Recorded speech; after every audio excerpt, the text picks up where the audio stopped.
ನಮಸ್ಕಾರ ಎಲ್ರಿಗೂ, ನಾನು ನಿಮ್ಮ ಪರಿಮಳ. ನಾವೆಲ್ಲ ಭಾರತ ದೇಶದಲ್ಲಿ ಹುಟ್ಟಿದ್ದೀವಿ ಅಂದರೆ ಬಹಳ ಪುಣ್ಯವಂತರು. ಅದರಲ್ಲೂ ನಮ್ಮನ್ನು ನಾವು ಸಮಾಜ ಸೇವೆಯಲ್ಲಿ ತೊಡ್ಕೊಂಡಿರ್ತೀವಿ. ಏನೆಲ್ಲ ಒಂದು ಒಳ್ಳೆಯ ವಿಷಯಗಳನ್ನು ನಾವು ಜನರ ಮಧ್ಯದಲ್ಲಿ ಹೇಳ್ತಾ ಇರ್ತೀವಿ. ಅದರಲ್ಲಿ ಬಹಳ ಮುಖ್ಯವಾದಂದರೆ ಆರೋಗ್ಯ ವಿಮೆ.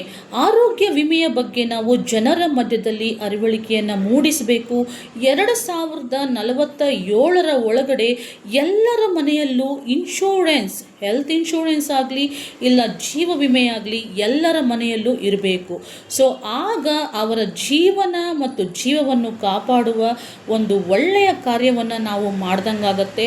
ಆರೋಗ್ಯ ವಿಮೆ ಅನ್ನೋದು ಮನುಷ್ಯನಿಗೆ ಬಹಳ ಮುಖ್ಯ. ನಾವಿವಾಗ ಚೆನ್ನಾಗಿ ಓಡಾಡ್ತಾ ಇದ್ದೀವಿ, ಚೆನ್ನಾಗಿದ್ದೀವಿ. ನಾಳೆ ನಮ್ಮ ಆರೋಗ್ಯ ಕ್ಷೀಣಿಸ್ತು ಅಂದರೆ ಒಂದು 10 ಲಕ್ಷ ಖರ್ಚಾಗುತ್ತೆ ಅಂತ ಅಂದ್ಕೊಳ್ಳಿ. ನಾವು 10 ಲಕ್ಷನ ನಮ್ಮ ಸ್ನೇಹಿತರ ಹತ್ರ ಕೇಳೋಣ, ಇಲ್ಲ ನಮ್ಮ ರಿಲೇಷನ್ಸ್ ಹತ್ರ ಕೇಳೋಣ ಅಂದರೆ ಅಂಥ ಸಮಯದಲ್ಲಿ ನಮಗೆ ಯಾರೂ ಕೊಡಲ್ಲ. ಹಾಗೆ ನಾವು ಸೇವಿಂಗ್ಸ್ ಮಾಡಿ ಇಟ್ಟಿದ್ರೂ ಕೂಡ ಅಷ್ಟೂ ವರ್ಷ ಕೂಡಿಟ್ಟ ಹಣನ ಒಂದೇ ಸತಿ ಕಳ್ಕೋಬೇಕಾಗತ್ತೆ. ಇದಕ್ಕೆಲ್ಲ ಕಾರಣ ಏನು? ನಮಗೆ ಹೆಲ್ತ್ ಇನ್ಶೂರೆನ್ಸ್ ಬಗ್ಗೆ ಗೊತ್ತಿಲ್ಲದೆ ಇರುತ್ತೋ. ಹೆಲ್ತ್ ಇನ್ಶೂರೆನ್ಸ್ ಒಂದಿದ್ದರೆ ನಿಮ್ಮ ಇಡೀ ಕುಟುಂಬದ ಆರೋಗ್ಯವನ್ನು ಅದು ಕಾಪಾಡುತ್ತೆ.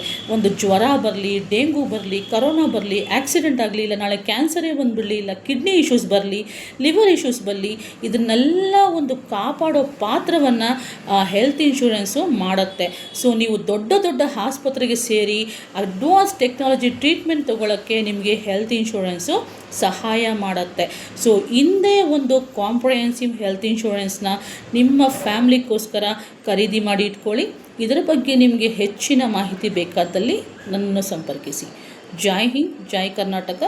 ಧನ್ಯವಾದ.